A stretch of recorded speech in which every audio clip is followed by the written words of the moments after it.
Nama laki-laki itu Raka. Di kampungnya, nama itu sering disebut dengan nada kagum. Raka adalah simbol keberhasilan. Usianya baru menginjak 32 tahun, tapi rumahnya sudah 2 lantai, mobilnya 2, dan usahanya merambah sampai kota. Bagi orang-orang, hidup Raka seperti cerita yang sudah selesai ditulis dengan tinta emas. Dan seperti kebanyakan orang yang terlalu lama dipuji, Raka perlahan lupa bagaimana rasanya menjadi rendah. Setiap pagi, ia keluar rumah dengan dada membusung. Langkahnya mantap, seolah tanah kampung itu ada hanya untuk dipijaknya. Orang-orang menyapanya dengan hormat, beberapa bahkan menunduk kecil. Raka membalasnya dengan anggukan singkat, senyum tipis, senyum orang yang merasa pantas dihormati. "Kalau bukan karena aku, kampung ini sepi," katanya suatu hari pada temannya, sambil tertawa kecil. Ia percaya itu, dan keyakinan itulah yang menumbuhkan sesuatu yang berbahaya dalam hatinya, meremehkan manusia lain. Di kampung itu ada seorang pemuda bernama Fikri. Fikri tinggal di rumah bambu di ujung sawah. Ayahnya sudah lama meninggal, ibunya sakit-sakitan. Setiap hari Fikri bekerja serabutan, kadang membantu di sawah orang, kadang memperbaiki pagar, kadang hanya duduk di masjid menunggu siapa yang butuh bantuan. Pakaiannya selalu sederhana, kadang tampak lusuh. Sandalnya sering putus lalu disambung. Tapi wajahnya tenang, tatapannya bersih. Dan yang paling sering orang lihat, Fikri tak pernah membalas omongan siapapun dengan kasar. Bagi Raka, Fikri hanyalah simbol kegagalan. "Masih muda tapi hidupnya gitu-gitu aja," kata Raka suatu sore di warung kopi. "Orang kaya dia tuh malas, makanya miskin," tambahnya, diiringi tawa beberapa orang. Fikri ada di situ, duduk tak jauh, menunduk seolah tak mendengar. Padahal setiap kata itu jatuh tepat ke dadanya. Raka melihat itu, dan entah kenapa hatinya justru merasa puas. Kesombongan memang bekerja seperti racun yang manis. Awalnya terasa enak, tapi pelan-pelan merusak jiwa. Hari-hari berikutnya, Raka semakin terang-terangan meremehkan Fikri. Saat ada kerja bakti, ia berkata, "Biar Fikri aja yang angkat berat, dia kan gak punya kerjaan penting." Saat ada rapat kampung, Raka memotong ucapan Fikri dengan senyum sinis. "Kamu ngerti apa soal begini? Urus hidupmu dulu aja belum beres." Orang-orang diam. Tak semua setuju, tapi tak ada yang berani melawan Raka. Uang dan pengaruhnya terlalu besar. Fikri hanya menunduk. Tangannya mengepal sebentar, lalu dilepaskan lagi. Ia menelan semua hinaan itu tanpa suara. Malamnya, ketika Raka tertidur di kasur empuk dengan AC menyala, Fikri duduk di lantai rumah bambunya. Ibunya sudah terlelap, lampu minyak kecil menyala temaram. Ia membuka sajadah lusuh, lalu duduk lama tanpa suara. "Aku capek ya Allah," bisiknya pelan. Tak ada amarah dalam doanya, tak ada dendam, hanya lelah dan harapan agar Allah menjaga hatinya tetap bersih. Sementara itu, Raka tertidur dengan perasaan menang. Ia merasa hidupnya sempurna. Ia merasa Allah pasti menyukainya, karena buktinya ia kaya, dihormati, dan selalu di atas. Ia tak tahu satu hal, Allah tidak menilai manusia dari tingginya posisi, tapi dari rendahnya hati. Dan malam itu, di dua tempat yang sangat berbeda, dua doa naik ke langit. Kesombongan Raka tumbuh seperti rumput liar yang tak pernah disiangi. Setelah hari-hari penuh pujian dan sanjungan, ia tak lagi menyadari batas antara bercanda dan merendahkan, antara bicara dan melukai. Baginya semua itu hanyalah kalimat biasa, kalimat kecil yang keluar dari mulut lalu menguap bersama angin. Ia tak pernah berpikir bahwa setiap kata punya berat, bahwa setiap ejekan bisa menjadi luka yang tak terlihat.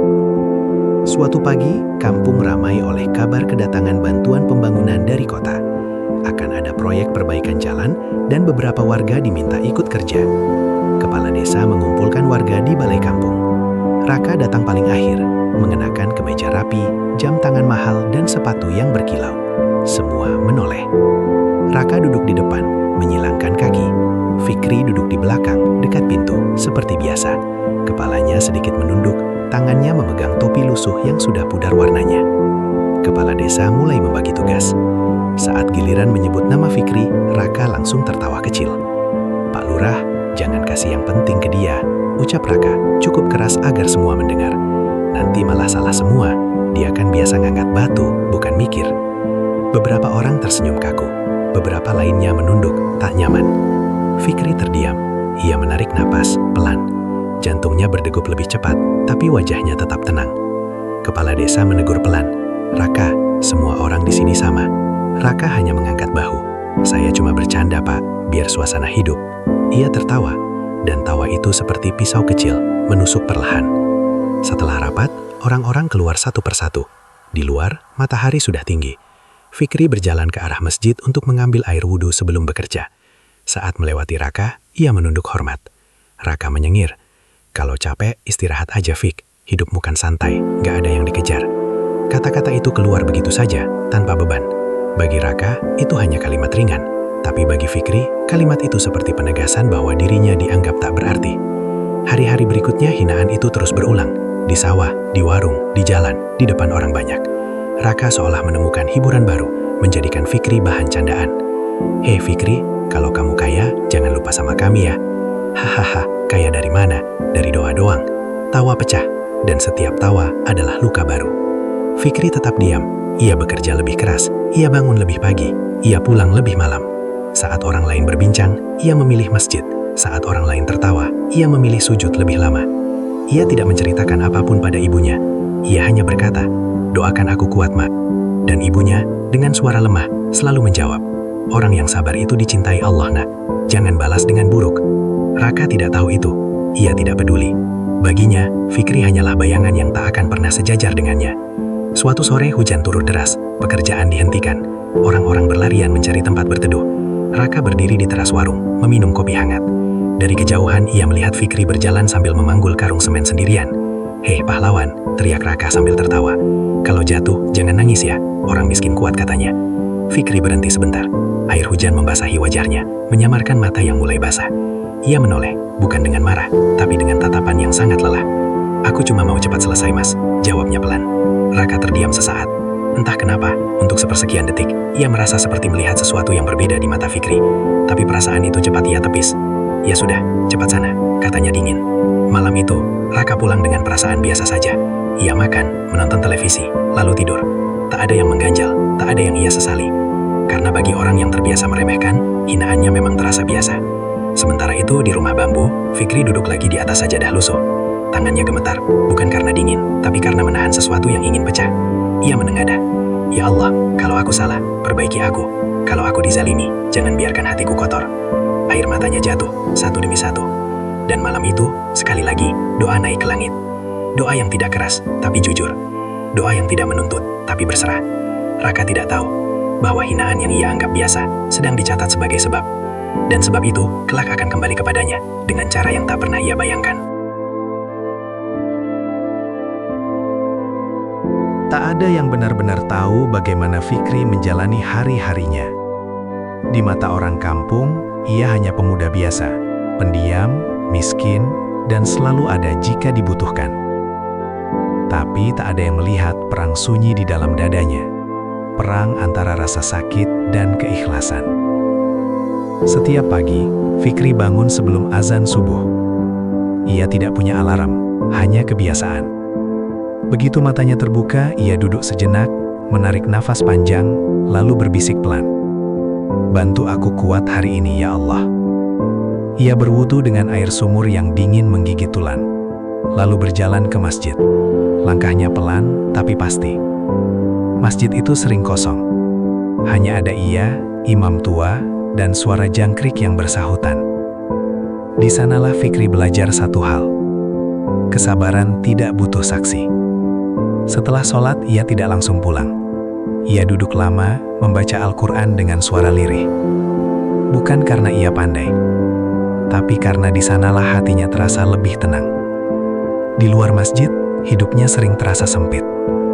Di dalam, ia merasa luas. Saat matahari mulai naik, barulah ia pulang. Ia menyiapkan air hangat untuk ibunya, menyuapi, membersihkan rumah, lalu keluar mencari kerja. Kadang ia mendapat upah, kadang tidak.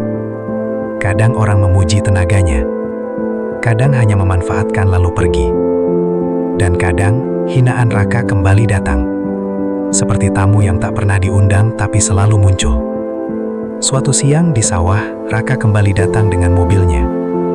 debu beterbangan. Orang-orang berhenti bekerja.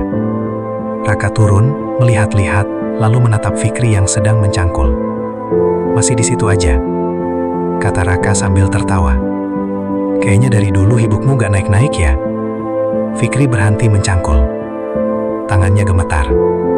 Bukan karena lelah, tapi karena ada sesuatu yang berdesak di dadanya. Tapi ia menunduk, menancapkan kembali cangkulnya dan menjawab pelan. "Rezeki tiap orang beda-beda, Mas." Jawaban itu tidak memuaskan Raka. Ia mengibaskan tangan, pergi, dan tertawa bersama temannya. Tak ada yang melihat Fikri duduk sebentar di pematang sawah setelah itu.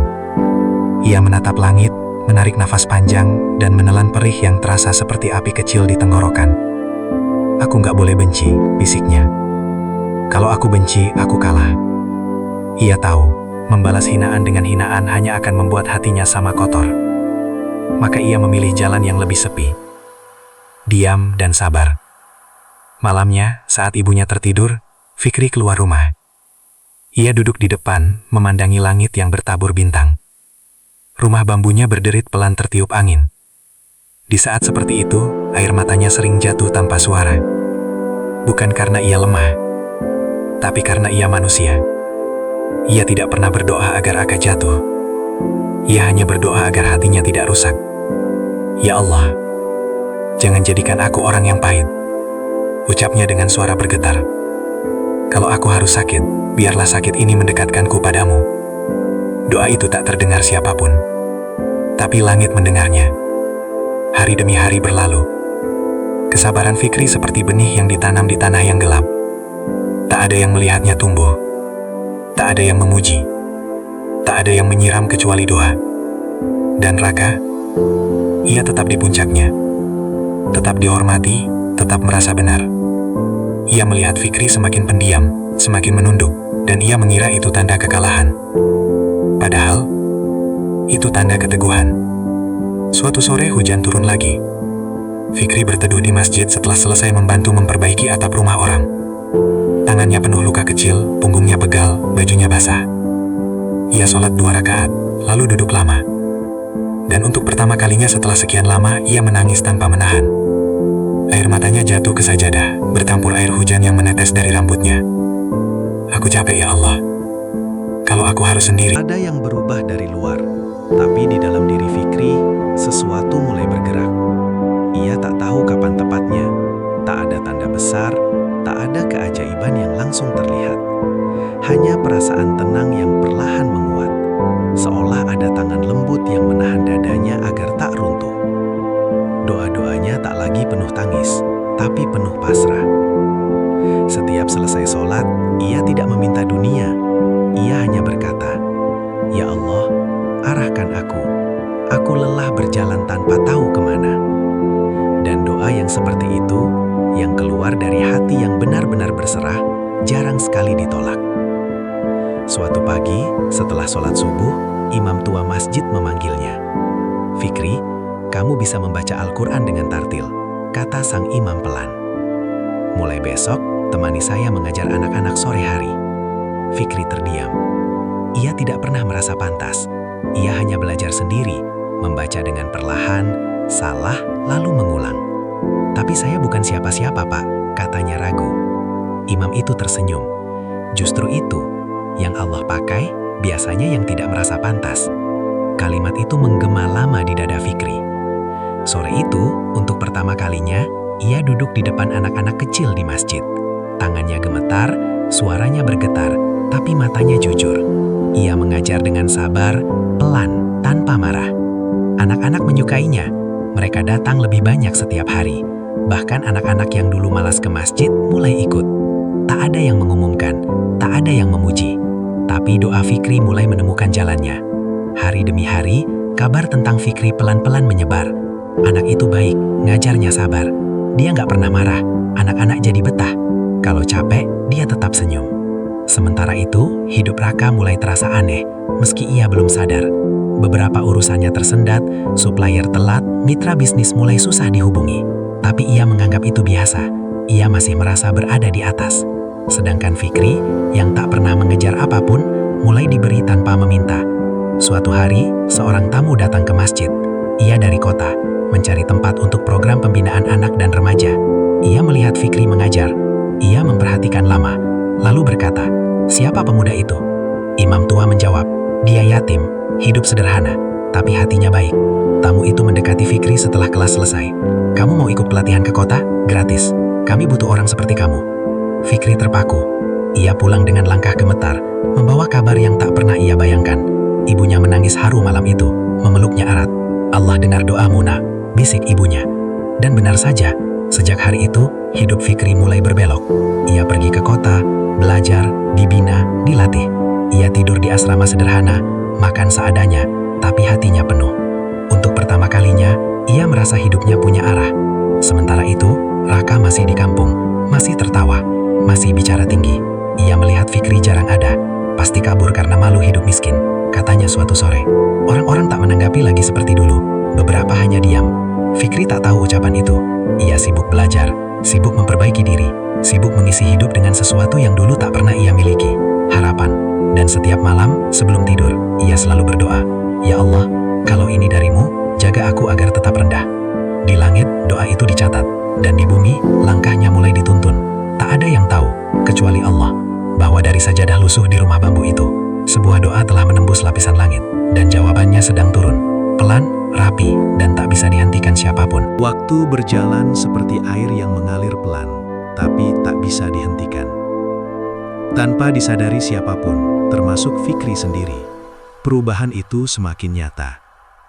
Bukan perubahan yang gemerlap, bukan pula yang langsung membuat semua orang terdiam, tapi perubahan yang rapi, tenang, dan penuh makna. Di kota, Fikri belajar banyak hal.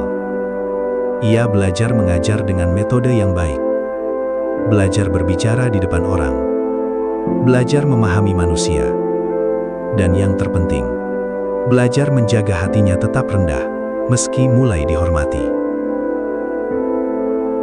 Orang-orang mulai mengenalnya, bukan karena pakaian, bukan karena harta, tapi karena sikap. "Anak itu menenangkan," kata seorang pengajar. "Kalau dia bicara, rasanya adem," kata yang lain. Fikri sering menunduk setiap kali dipuji. Ia selalu menjawab, "Saya cuma menyampaikan, Allah yang menggerakkan." Beberapa tahun berlalu. Ia tidak lagi tidur di asrama. Ia dipercaya mengelola program pembinaan anak-anak di beberapa desa.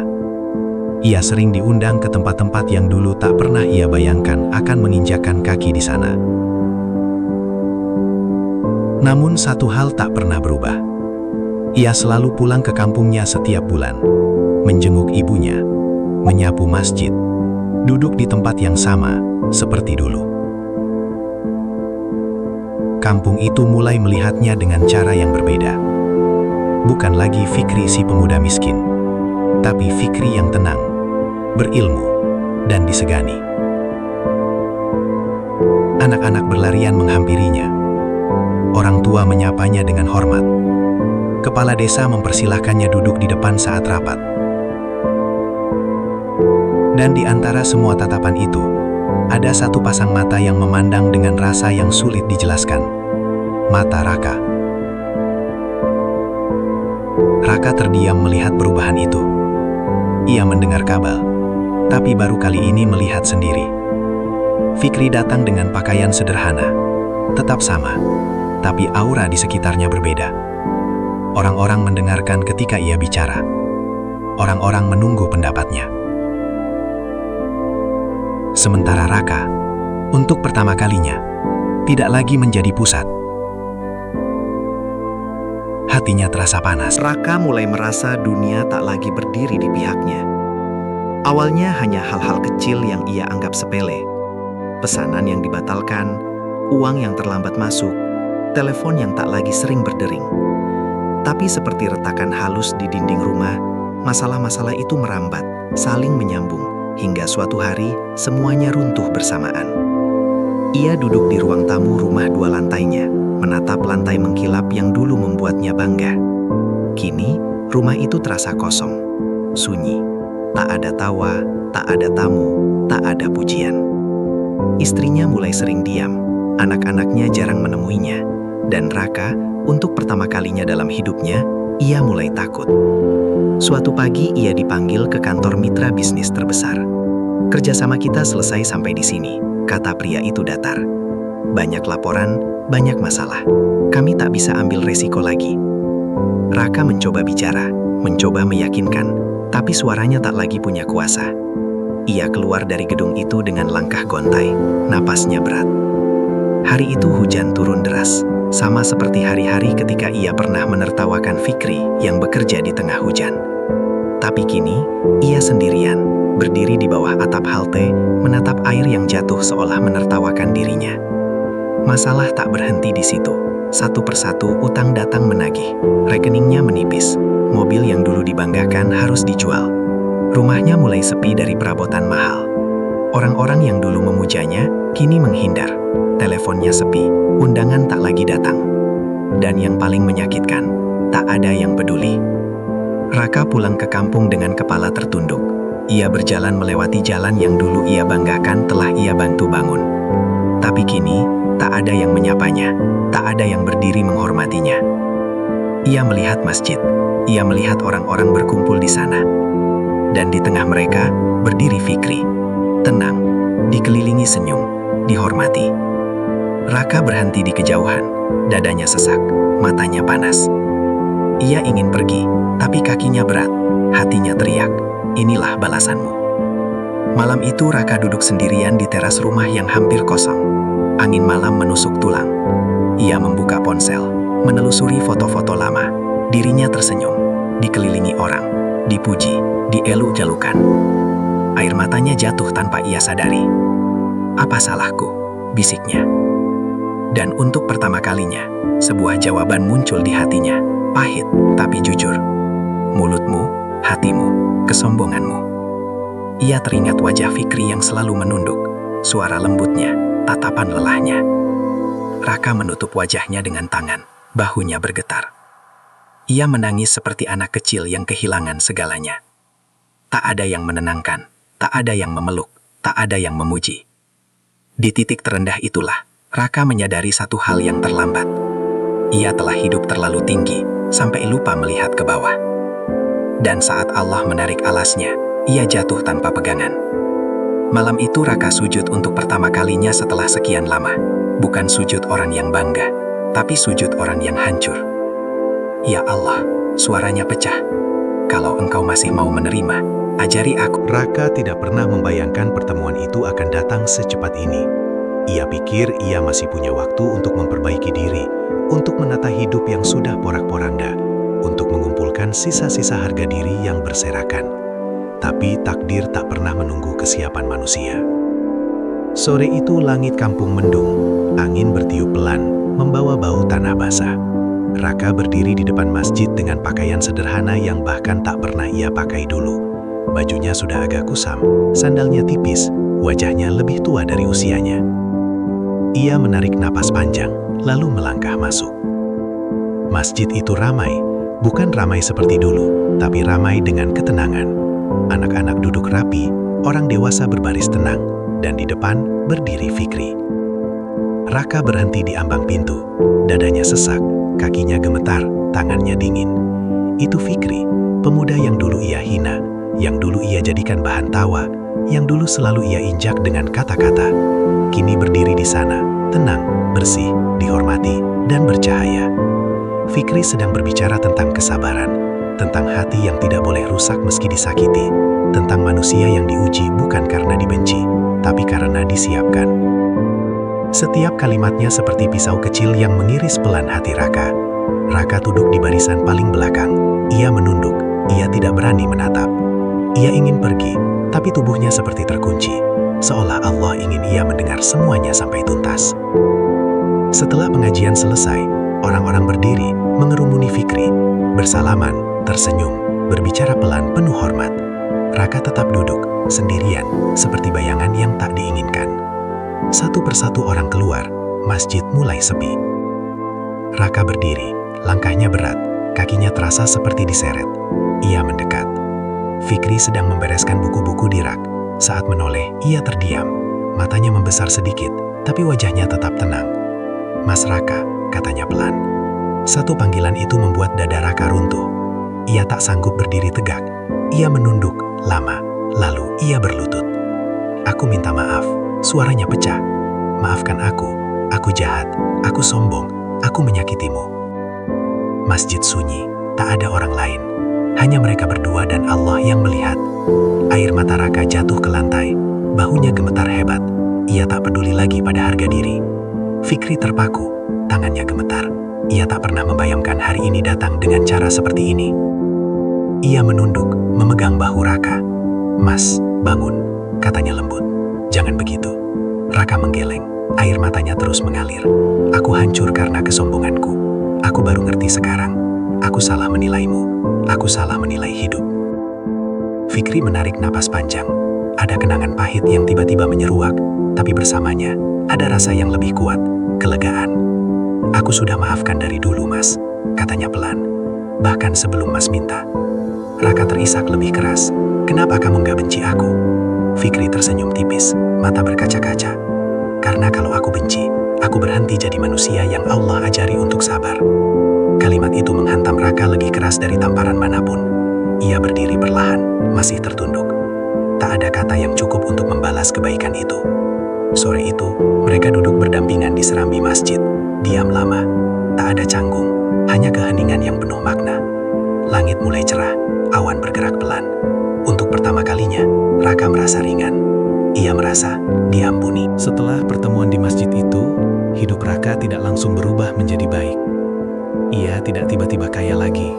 Ia tidak langsung dihormati seperti dulu. Ia tidak kembali menjadi siapa-siapa. Tapi satu hal berubah, hatinya. Raka pulang dari masjid dengan langkah pelan, seolah takut merusak perasaan damai yang baru saja ia rasakan.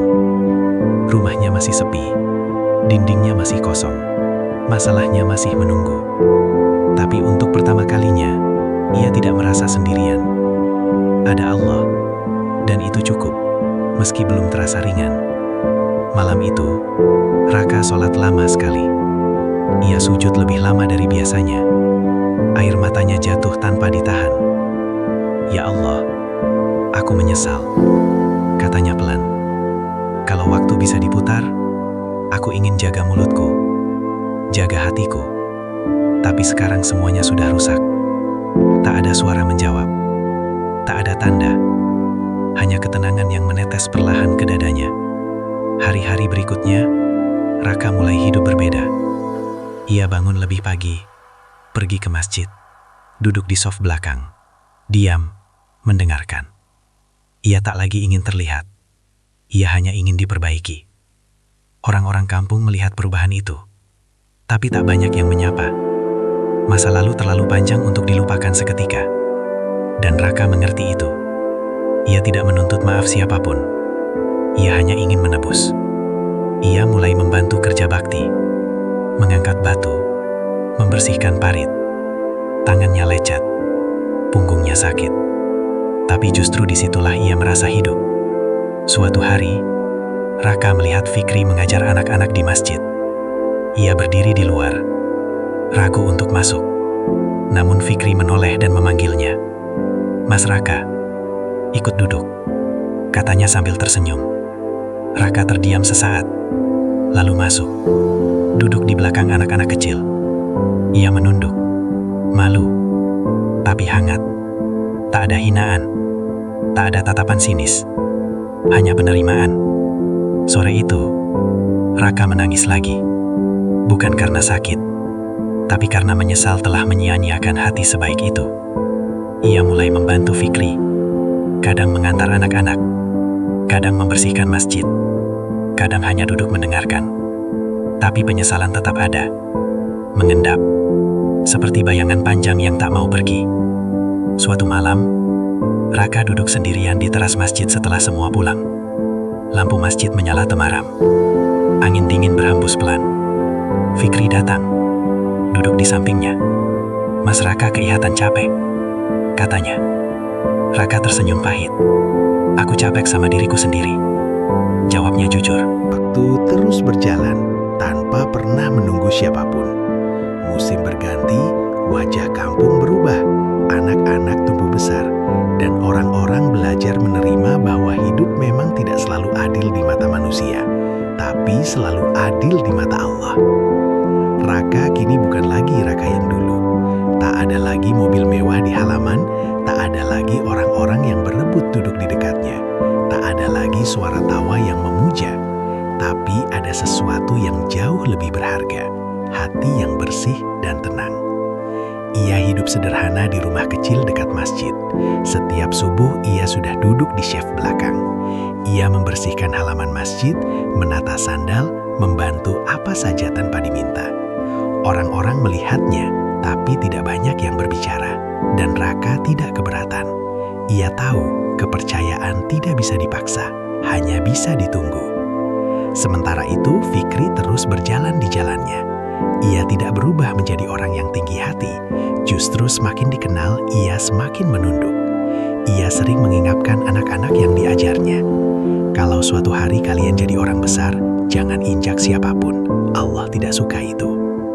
Kata-kata itu menusuk hati Raka setiap kali mendengarnya, karena ia tahu itu bukan sindiran, tapi pelajaran. Suatu sore, kampung mengadakan acara besar. Ada tamu dari kota, tokoh agama, dan pejabat.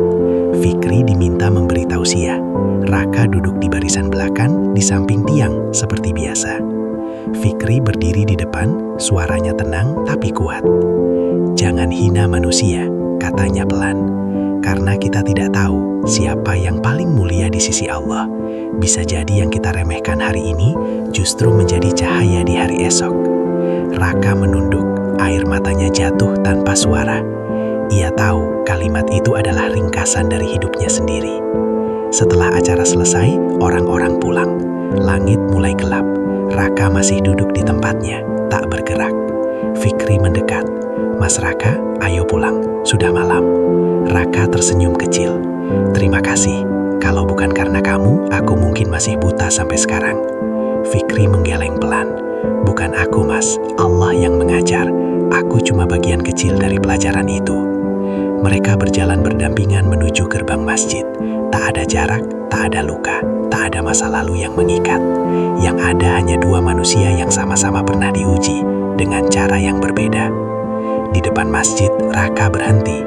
Ia menatap langit, menarik napas panjang. "Aku baru paham sekarang," katanya pelan. "Hidup itu bukan tentang siapa paling tinggi, tapi siapa paling rendah hatinya." Fikri tersenyum, dan yang paling rendah hatinya biasanya yang paling Allah jaga. Malam itu angin berhembus lembut, lampu masjid menyala hangat, dan di sanalah kisah itu benar-benar selesai. Raka hidup sampai tua sebagai orang biasa, tapi damai. Ia tak pernah lagi meninggikan suara. Ia tak pernah lagi meremehkan